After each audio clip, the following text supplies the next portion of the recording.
नमस्कार दोस्तों बजट 2025 करोड़ों ईपीएफओ कर्मचारियों के लिए खुशखबरी है। सरकार न्यूनतम पेंशन बढ़ाने की जो है घोषणा बहुत जल्द कर सकती है। रिपोर्ट के अनुसार दोस्तों कर्मचारी संगठनों ने वित्त मंत्री निर्मला सीतारमण के सामने अपनी मांग रखी थी। ईपीएफओ से मिलने वाली पेंशन स्कीम के तहत न्यूनतम पेंशन जो है वो 1,000 रुपए से बढ़ाकर 7,500 रुपए प्रति माह की जाए। बजट 2025 अगले महीने 1 फरवरी को आम बजट पेश होने वाला है। इस बजट में ईपीएफओ के करोड़ों सब्सक्राइबर को अच्छी खबर मिल सकती है। दरअसल बजट से पहले अलग संगठन से जुड़े लोगों ने सरकार के सामने अपनी मांग रखते हुए कर्मचारी संगठनों से वित्त मंत्री निर्मला सीतारमण के सामने अपनी मांग जो है रखी। ईपीएफओ से मिलने वाली पेंशन स्कीम के तहत न्यूनतम पेंशन 1,000 रुपए से बढ़ाकर 7,500 रुपए प्रति माह की जाए। मीडिया रिपोर्ट्स के मुताबिक सरकार कथित तौर पर न्यूनतम पेंशन वृद्धि के लिए कर्मचारी भविष्य निधि संगठन के तहत आने वाले निजी क्षेत्र के कर्मचारियों की अपील पर कार्रवाई करने पर विचार कर सकती है। मौजूदा समय में उनकी न्यूनतम पेंशन 1,000 रुपए जो है प्रति माह है। और दोस्तों इसमें भी एक बात बता दें कि 36 लाख जो है लगभग 36 लाख जो ऐसे पेंशनर्स हैं जिनकी 1,000 से भी पेंशन कम आती है। साल 2014 में ईपीएस 95 के तहत न्यूनतम पेंशन 1,000 रुपए प्रति माह है। लंबे वक्त से न्यूनतम पेंशन को बढ़ाकर 7,500 रुपए करने की जो मांग की जा रही थी। रिपोर्ट के मुताबिक ईपीएस 95 पेंशन भोगियों के एक प्रतिनिधि मंडल ने अपनी मांगों को 10 जनवरी 2025 के बजट पूर्व परामर्श बैठक में वित्त मंत्री निर्मला सीतारमण से मुलाकात की थी।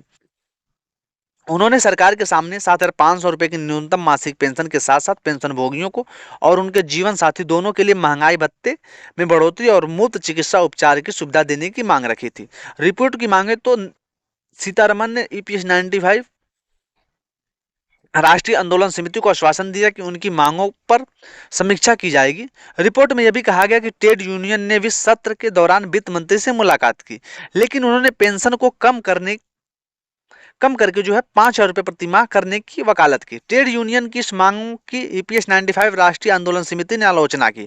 उन्होंने कहा कि यह राशि पेंशन भोगियों की बुनियादी जरूरतों को पूरा करने के लिए पर्याप्त नहीं है। रिपोर्ट की माने तो पेंशन निकाय के हवाला दावा किया गया कि सरकार की 2014 में न्यूनतम मासिक पेंशन 1,000 रुपए निर्धारित करने की घोषणा के बावजूद 36.60 लाख से ज्यादा पेंशनर को अभी भी इस राशि से कम मिलता है।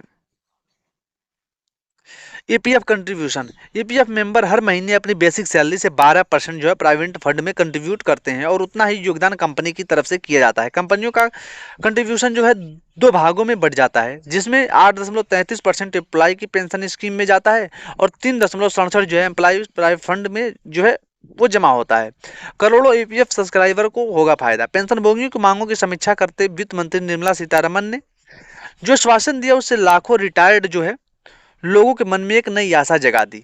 7,500 रुपए की प्रस्तावित बढ़ोतरी लागू की जाएगी तो इससे करोड़ों ईपीएफओ सब्सक्राइबरों को जो है फायदा होगा।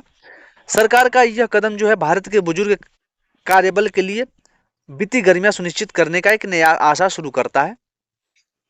हालांकि दोस्तों ईपीएस 95 के मेरे जितने भी पेंशनर्स हैं उन लोगों को ये मांग अभी स्वैच्छिक लगती है, लेकिन जो है ये संगठन ने जो 5,000 रुपए की मांग की इस पे मैं बार बार वकालत इसका कर रहा हूँ कि दोस्तों ये जो मांग की है बेबुनियादी मांग है।